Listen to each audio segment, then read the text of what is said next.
Salut les mams!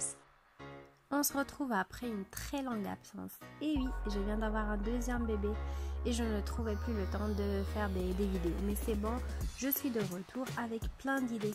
Donc abonnez-vous pour ne rien rater. Aujourd'hui, je vais vous donner quelques conseils tirés de ma propre expérience afin de vous aider à mieux choisir les chaussures de vos loulous.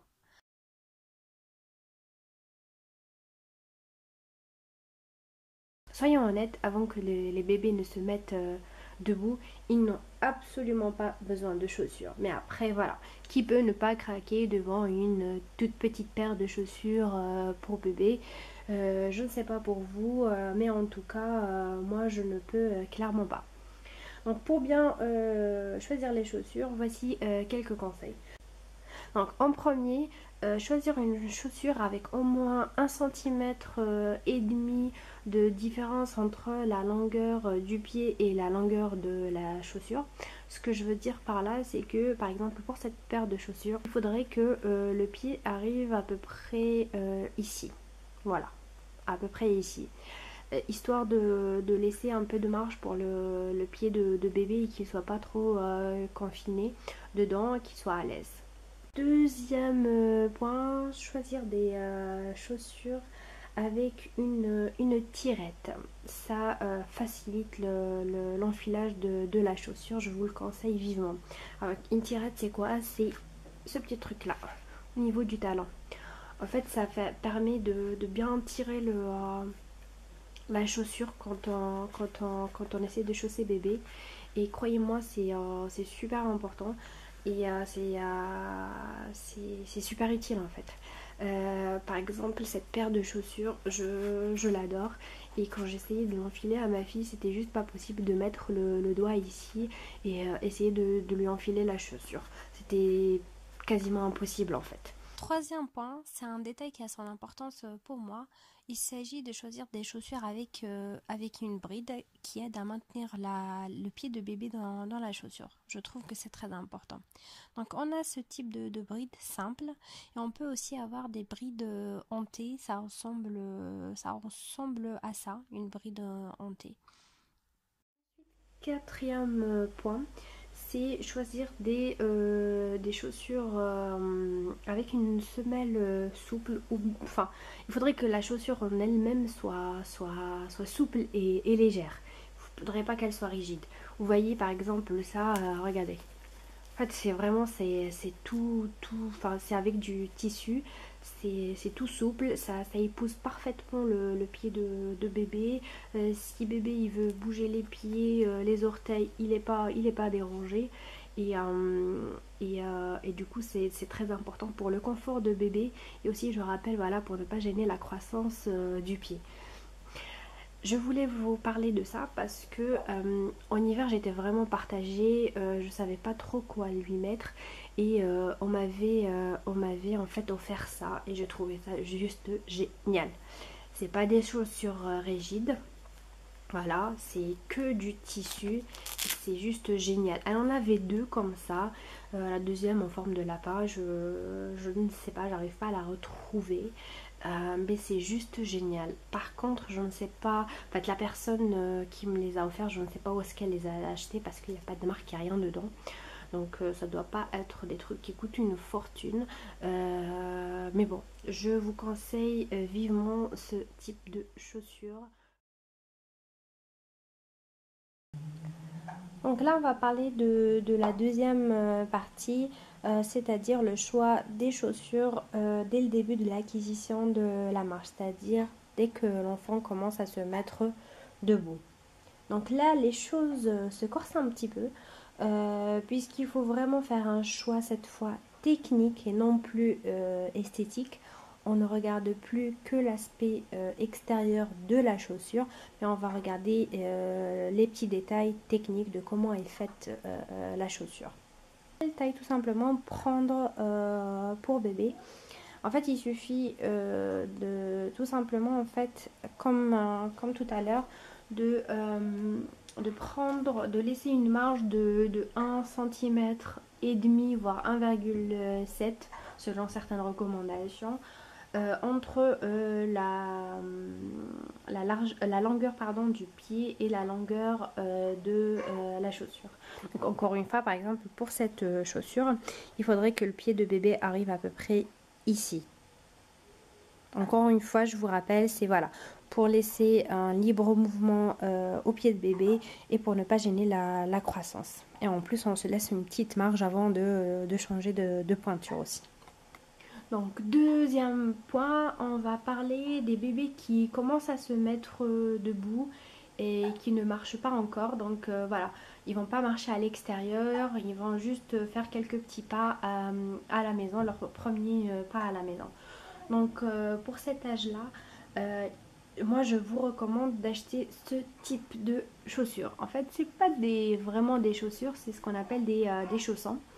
Et choisissez des chaussons en cuir. Ça coûte un petit peu cher. Voilà, au lieu de lui acheter 3 ou 4 paires qui coûtent 3-4 euros, vaut mieux voilà, acheter une paire qui coûte à peu près une dizaine ou peut-être une quinzaine d'euros. Par exemple, cette paire-là, je l'ai achetée, je crois, à 10 euros en promotion chez Vert Baudet. Donc voilà, elle se présente comme ça avec un élastique en fait pour s'adapter à la taille du pied de bébé. Donc ces pentures c'est de 6 à 12 mois et ma fille les a portées jusqu'à peu près 14 mois. Je lui mettais en fait à la maison. Pas à l'extérieur parce que c'est pas fait pour l'extérieur. Voilà, j'avais peur qu'elle marche sur un bout de verre et qu'elle se blesse, même si c'est assez solide, mais bon. Donc ça c'est vraiment pour la maison, même si moi personnellement je vous recommande, et c'est ce que j'ai fait avec ma fille, de les laisser pieds nus à la maison. Ils n'ont pas besoin de chaussures à la maison. Voilà, sauf si comme moi en fait le sol est très très froid en hiver et comme elle a commencé ses premiers pas en hiver, donc je lui mettais ou bien ça ou bien des chaussettes tout simplement, mais pas de chaussures rigides, mais pas de vraies chaussures, que des chaussons en cuir. Ça pour les premiers pas, c'est vraiment le top. Donc ensuite le troisième point très très très très important, c'est l'un des points les plus importants lors de l'achat d'une paire de chaussures, c'est la souplesse de la semelle. Il faut que la semelle soit souple en longueur et en largeur. Comment on reconnaît une chaussure souple? Tout simplement en fait c'est une chaussure qui va, vous allez le voir en fait, se plier en longueur et en largeur, voilà. Ça, c'est une chaussure souple. Donc, cette paire-là, c'est la marque Jacques et Lily, que j'ai payé une vingtaine d'euros, je crois. Ce qu'il faut éviter, c'est ce type de chaussures. Elle ne se plie pas, en fait. Vous voyez, c'est assez rigide. J'ai du mal à la plier. Et là, en fait, j'y arrive même pas. Donc ça, c'est des chaussures qu'il faut bannir, en fait, de la garde-robe du bébé. Ensuite, il faut des chaussures avec un bout fermé. C'est très très important. À cet âge-là, les enfants commencent tout juste à marcher. Voilà, ils ne maîtrisent pas très bien leur mouvement, leurs pas. Donc, il est très important de leur acheter des chaussures à bout fermé. C'est-à-dire que là, c'est pas ouvert. Voilà. J'ai pas un modèle à bout ouvert pour vous le montrer, mais les sandales généralement qui sont à bout ouvert, il faut les éviter. Voilà, parce que le bébé, s'il tombe, il risque vraiment de s'écorcher les orteils, ça va être très moche. Donc voilà, pas la peine de prendre des risques inutiles. Donc cinquième point, donc les fameuses tirettes. Donc les tirettes, je les recommande pour les chaussures fermées. De ce type là, par exemple cette chaussure là, c'était juste galère à lui mettre parce qu'il n'y avait pas la tirette et franchement c'était galère. Par contre pour les chaussures de ce type là, les chaussures enfin c'est pas une chaussure ouverte mais quasiment oui, on va dire que c'est une chaussure ouverte. Ça va parce que voilà, vous avez qu'à faire ça et pof, vous attrapez le petit bout là et ça peut aller. Voilà. Y a ce modèle aussi que j'ai reçu aujourd'hui de Jackie and Lily aussi.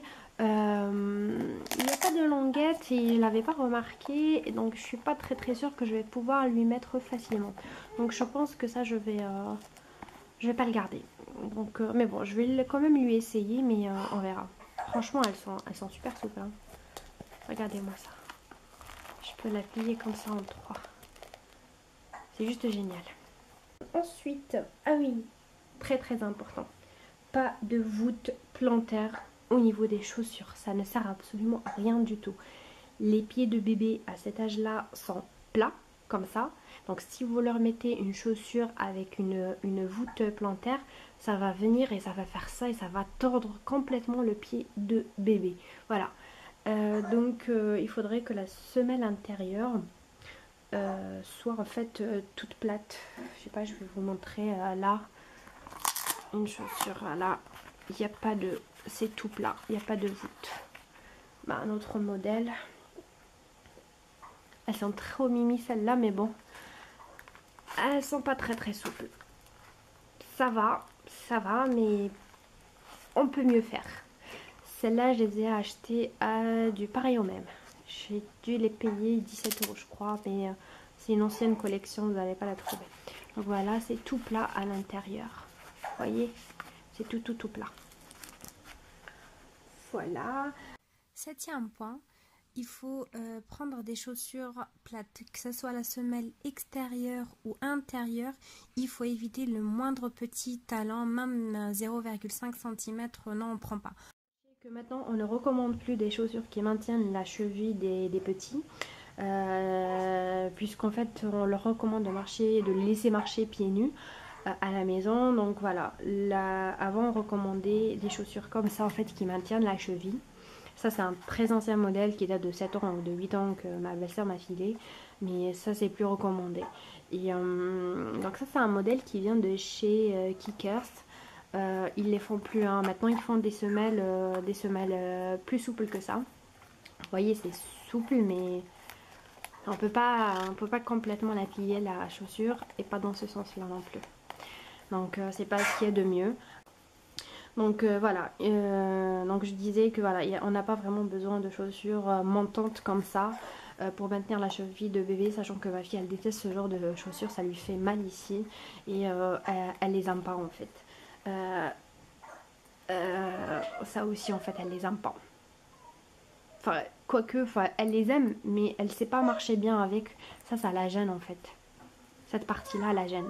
Même si c'est très souple, franchement cette partie là elle est assez souple, mais je pense que c'est la teinture éclair qui réduit un petit peu la souplesse peut-être.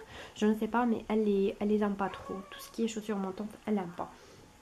Après ça ça reste propre à ma fille bien sûr. Un petit conseil, c'est éviter d'acheter les chaussures en ligne. Je le fais moi-même, hein, voilà. Mais franchement c'est galère, à chaque fois je dois retourner les chaussures parce que ou bien c'est trop grand, ou bien c'est trop petit, ou bien ça lui va pas, parce que sachez que en fait les bébés ils se ressemblent pas tous, et du coup en fait il y a certains bébés qui ont des pieds très larges comme ma fille, et on a d'autres qui ont des pieds très fins. Ma fille elle a des pieds larges, donc déjà Lily c'est pour des pieds larges, donc ça lui va très bien. Par exemple celle-là elle est très fine, c'est pour des pieds fins, et donc le pied de ma fille en fait il rentre pas dedans. Donc pour finir, ce que je vous recommande vivement, c'est de mesurer les pieds de votre enfant avant de lui acheter les chaussures. Et je vous recommande aussi un blog qui explique comment on mesure bien les pieds de bébé, et quelle marque acheter pour des pieds fins et quelle marque acheter pour des pieds larges. Franchement c'est là où je me suis basée sur ce site là pour acheter les chaussures pour ma fille, pour comprendre comment il fallait choisir les chaussures. Donc voilà, donc pour moi c'est fini. J'espère que cette vidéo va vous aider à mieux choisir les chaussures de votre enfant. N'oubliez pas, ce qui est important c'est le confort de bébé, et non pas l'apparence des chaussures. Voilà, même si je sais pertinemment qu'on aime bien, qu'on se fait plaisir en fait en leur achetant des chaussures qui nous plaisent, dont l'aspect nous plaît, voilà. Mais c'est pas le plus important, c'est le confort de bébé qui est le plus important.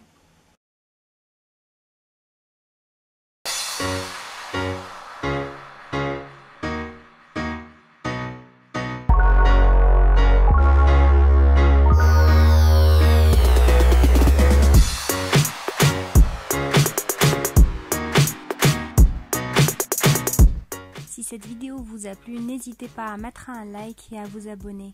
Ciao ciao les mams!